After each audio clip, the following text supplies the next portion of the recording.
கதிர் சொன்ன பேச்சு கேட்காததால இன்னைக்கு முத்துவேலுக்கு நெஞ்சுவலி. அதனால முத்துவேலோட உயிருக்கு கூட ஆபத்து வரலான்னு சொல்லி டாக்டர் சொல்லியே அனுப்பியிருப்பாங்க. நம்ம கதிர் பாத்தீங்கன்னா முத்துவேலை கூட்டிட்டு ஹாஸ்பிட்டல் போறாங்க. அங்க போனா டாக்டர் இவர் ஒரு நாள் இங்க இருக்கணும் அப்படின்னு சொல்லவும் முத்துவேலு என்னால முடியாது, நான் வீட்டுக்கு போயே ஆகணும், இல்லனா என் தம்பி உன்கிட்ட பிரச்சனை பண்ணுவான் அப்படின்னு சொல்லிட்டு வந்துடுறாங்க. ஆனாலும் நம்ம கதிருக்கும் ரொம்ப தூக்கமே வரமாட்டேங்குது. மாமாவுக்கு என்ன ஆச்சோ ஏதாச்சோ அப்படின்னு ரொம்பவே பதட்டப்பட்டுக்கிட்டு இருக்காரு. அதே சமயம் இன்னொரு பக்கம் நம்ம முத்துவேலு நெஞ்சு வலியால துடிச்சுக்கிட்டு இருக்காரு. நெஞ்சு வலிக்குதுன்னு சொல்லிக்கிட்டு இருக்கும் போது நம்ம சக்திவேலு அப்புறம் குமார் ரெண்டு பேருமேட்டு எப்படியாச்சும் இதை சரி பண்ணணும் அப்படின்னு சொல்லிட்டு ஹாஸ்பிட்டலுக்கு கூட்டிட்டு போறாங்க. ஆனா நம்ம பழனிவேலுக்கு கால் பண்ணி கதவை திறந்து விடுங்க, நான் உள்ள வந்து மாமாவை கூட்டிட்டு போறேன் அப்படின்னு சொல்லி கதவை திறந்து விட்டு உள்ள வந்ததுமேட்டு அவரை தூக்குனா இவங்க ரெண்டு பேரும் தூக்க விட மாட்டேங்கிறாங்க. என்னடா ஹாஸ்பிட்டலுக்கு கூட்டிட்டு போக எங்களுக்கு தெரியாதா, நீ எங்க அண்ணனை கூட்டிட்டு போவ, நாங்க இந்த வீட்டிலே இருந்துகிட்டு வேடிக்கை பார்த்துக்கிட்டு இருக்கணும்னு நினைக்கிறியா?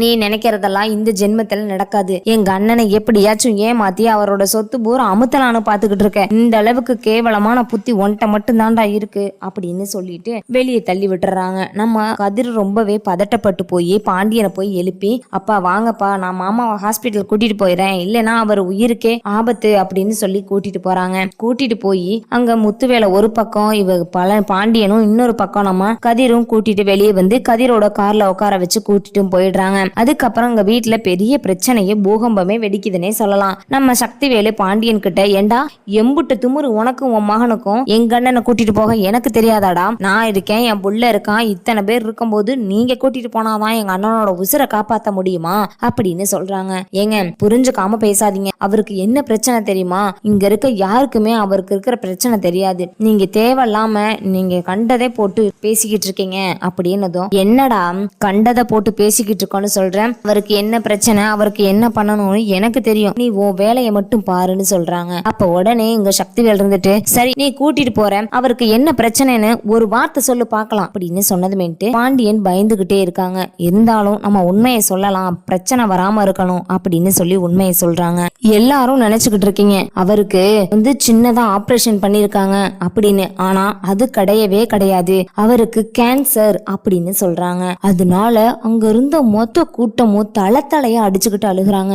என்னது கேன்சரா, யாருமே சொல்லல, ஐயோ அப்படின்னு சொல்லிட்டு இங்கிட்டு பாத்தீங்கன்னா நம்ம ராஜி அவங்க அம்மாவும், இங்கிட்டு நம்ம அப்பத்தாவும் சக்திவேலுக்கு செம்ம சாக்கா இருக்கு. கோமதிக்கு அதை விட சொல்லவே தேவையில்ல. கோமதி சொல்றாங்க, ஏங்க என்னங்க உங்களுக்கு எப்படி தெரியும் அப்படின்னு சொல்லவும், அது ஒண்ணு இல்ல, நம்ம கதிர் தான் என்கிட்ட சொன்னான், சொல்லிட்டு இதை யாருக்கிட்டமே சொல்லக்கூடாதுன்னு என்கிட்ட சத்தியம் வாங்கிட்டான், அதனாலதான் நானும் யாருக்கிட்டையும் சொல்லல, நீ வந்து யாருக்கிட்டையும் சொல்லாதேன்னு சொல்லவும் தான் நான் அமைதி ஆயிட்டேன் அப்படிங்கிறாங்க. இந்த விஷயத்த முன்னாடியே சொல்லக்கூடாதா உன் புள்ள, இம்புட்டு நாள் அப்பனும் மகனும் சேர்ந்து எங்க அண்ணனை கொல்லணும்னு திட்டம் போட்டுட்டீங்களாடா, இதெல்லாம் எங்க கிட்ட சொல்லியிருந்தா நாங்க மொத்த காசையும் சொத்து வீடு வாசம் எல்லாத்தையும் வித்து கூட எங்க அண்ணனை பார்த்திருப்போம். ஆனா நீ இந்த அளவுக்கு கேவலமான ஒரு வேலையை செஞ்சிருக்க, இதுக்கப்புறம் உன்னை நான் என்ன பண்றேன்னு மட்டும் பாரு, நீ நினைக்கிறது இந்த ஜென்மத்துல நடக்காது அப்படின்னு சொல்லிட்டு நம்ம சக்திவேலும் குமாரும் பின்னாடியே வண்டி எடுத்துக்கிட்டே போறாங்க. அவர் என்ன பண்றாரு, இவங்க ஏதாச்சும் பண்ணி போடுவானே அப்படின்னு பயந்துகிட்டு வண்டி எடுத்துக்கிட்டு போகும்போது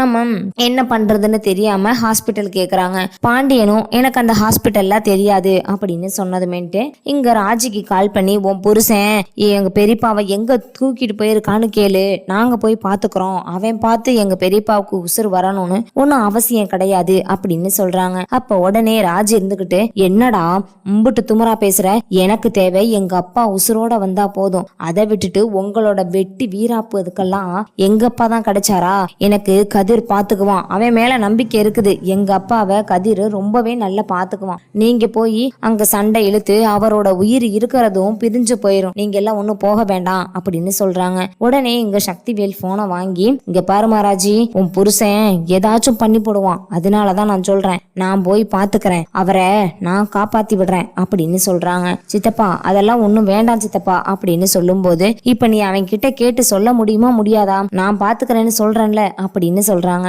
அப்ப உடனே எங்க இருக்க அப்படி இப்படின்னு சொல்லிட்டு போன் பண்ணி கேட்கும் போது அவங்க சொல்றாங்க, நீங்க நினைக்கிறதெல்லாம் இப்ப மட்டும் இல்ல எப்பயுமே நடக்காது அப்படின்னு சொல்லி கதிர் சொல்றாங்க. அப்ப ராஜி கால் பண்ணி கேட்டா, அது மாதிரி விவி இது ஐன்னு சொல்லிட்டு ஒரு ஹாஸ்பிட்டல் இருக்கு, அங்க நாங்க போயிட்டு இருக்கோம் சென்னையில அப்படின்னு சொல்றாங்க. அதை கேட்டுட்டு இங்க நம்ம சக்திவேலுக்கு கால் பண்ணி, சித்தப்பா அவங்க பெரிய ஹாஸ்பிட்டல்ல இருக்காங்க, நீங்க போனீங்கன்னா சத்தம் போடாம நீங்க அங்க அப்பாவை பார்த்துட்டு வர முடியுமா அப்படின்னு கேக்குறாங்க. அது எப்படி முடியும்? உன் புருஷனை கழுத்தை புடிச்சு வெளியே தள்ளிட்டு எங்க அண்ணனை எப்படி பாத்துக்கணுமோ அப்படி பாத்துக்குவேன் நானு. நீ ஒன்னும் எதுவும் எனக்கு சொல்லி கொடுக்கணும்னு அவசியம் ஒன்னும் இல்ல அப்படின்னு சொல்றாங்க. என்ன இப்படி எல்லாம் பேசுறீங்க? அதெல்லாம் வாழ்க்கைக்கு நடைமுறைக்கு செட் ஆகாது அப்படின்னு சொல்றாங்க.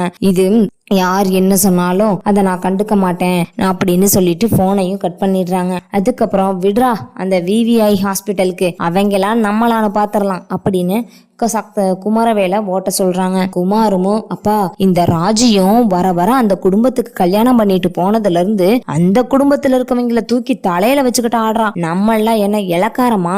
இவன் நம்மள எதுக்குப்பா எதுவுமே கண்டுக்க மாட்டேங்கிறா? ராஜிக்கு நம்மள ஒவ்வொன்னும் பார்த்து பார்த்து பண்ணணும். ஆனா இன்னைக்கு அந்த குடும்பமும் இவங்க அப்பனை தான்ப்பா எதிர்பார்த்துக்கிட்டு இருக்கு. கதிரையும் பாண்டியனையும் ரொம்ப நல்லவங்கன்னு சொல்லிக்கிட்டு இருக்காங்க. அவங்க நல்லவங்கன்னு நம்மளுக்கு நம்ம சொன்னாதானே. இதுங்க எப்ப பார்த்தாலும் கெட்டவங்கள தலையில தூக்கி வச்சுக்கிட்டு ஆடுங்க, ஆனா நல்லவங்கள சுத்தமா கண்டுக்காதுங்க. இதுங்கெல்லாம் கொஞ்சம் நல்லவளுக மாதிரி நடிக்கிறாளுங்க, இருந்தாலும் ஆகாத போகாத மாதிரி இருந்துக்குதுங்க. இதுங்கெல்லாம் என்னதான் பண்றதோ தெரியல. கேவலம் என்ன சொன்னாலும் இதுங்க ஏன்பா புரிஞ்சுக்க மாட்டேங்குது அப்படி இப்படின்னு சொல்லி பேசிக்கிட்டு இருக்காங்க. அப்பதான் நம்ம இவருக்கு ரொம்பவே கஷ்டமா இருக்கு. என்னடா இப்படி எல்லாம் இவங்க பேசிக்கிட்டு இருக்காங்களேன்னு ஒரு பக்கம் நம்ம சக்திவேல் நினைச்சாலும், இன்னொரு பக்கம் கதிர் கூட்டிட்டு போய் நம்ம அண்ணனை பாக்குறாரு அப்படின்னு நினைக்கிறாங்க. ஆனா கதிர் நல்ல மனுஷனா இருக்கும்போது, இங்க குமார் நல்ல மனுஷனா இருக்கும்போது கதிர் ஏதாச்சும் ஒண்ணு பண்ணி டென்ஷன் படுத்துறாரு. அதனால சக்திவேலும் குமரவேலும் கோச்சுக்கிறாங்க. சக்திவேல் மனசுல நல்லதை நினைக்கும் போது குமரவேலு கண்டதை சொல்லி மனசை அதையும் கெடுத்து போடுறாங்க. எதுக்கு தேவையில்லாம நீங்க இப்படி இருந்துகிட்டு, நீங்க ஒன்னும் கவலைப்படாதீங்க அப்படி இப்படின்னு சொல்லி அப்பை மாத்தி மகன் மாத்தி அப்பேன்னு பிரச்சனையை பெருசுப்படுத்தணும்னு தான் நினைச்சுக்கிட்டு இருக்காங்க. அப்பதான் இங்க பாத்தீங்கன்னா இவங்களுக்கு ரொம்பவே மனசு வருத்தமா இருக்கு. யாரு என்ன சொன்னாலும் சரி, நம்ம குடும்ப பிரச்சனையை நம்மளே பாத்துக்கலாம்னு சொல்லிட்டு 2 பேரும் வெட்டி வீர அப்பா பேசிக்கிட்டு போறாங்க. அங்க முத்துவேலு ஹாஸ்பிட்டல்ல அட்மிட் பண்ணிட்டு நம்ம கதிரும் வெளியே நின்னுகிட்டு இருக்காரு. போன முத்துவேலு அங்க இருக்கிறத பார்த்ததுமேன்ட்டு, அண்ணே உனக்கு என்ன பிரச்சனைன்னு மொத்த குடும்பத்துக்கும் வெடிச்சிருச்சுனே, ஐயா இப்படி ஆயிடுச்சே, எங்க அண்ணனுக்கு இப்படி ஆயிடுச்சே அப்படின்னு அங்க போய் கத்துறாங்க. உடனே கதிர் இருந்துகிட்டு, கத்தாதீங்க, அங்க ட்ரீட்மெண்ட் நடந்துகிட்டு இருக்குது, நீங்க கத்துனீங்கன்னா என்ன நினைப்பாங்க டாக்டர் அப்படின்னு சொல்லவும், டேய் நீ எவன்டா எனக்கு புத்திமதி சொல்ல? எனக்கு தெரியாதா எங்க அண்ணனை எப்படி பாத்துக்கணும்னு? நீ சொல்லிதான் அதெல்லாம் நான் தெரிஞ்சுக்கணுமா? உன் வேலை என்னமோ அதை மட்டும் பாருடா. கண்டதை என்கிட்ட ஏதாச்சும் சொல்லிக்கிட்டு இருந்தேன்னு வச்சுக்க, அசிங்கமா போயிடும் உனக்கு. கேவலம் கட்டவனே, உன் வேலையை மட்டும் பாரு அப்படி இப்படின்னு திட்ட ஆரம்பிக்கிறாங்க. நீ எதியா நான் சொன்னதை கேட்ட? நீ கத்துல டாக்டர் அவருக்கு ட்ரீட்மெண்டே பண்ண மாட்டாங்க அப்படின்னு கோவத்தோட சொல்லிட்டு வெளியே வந்துடுறாங்க கதிர்.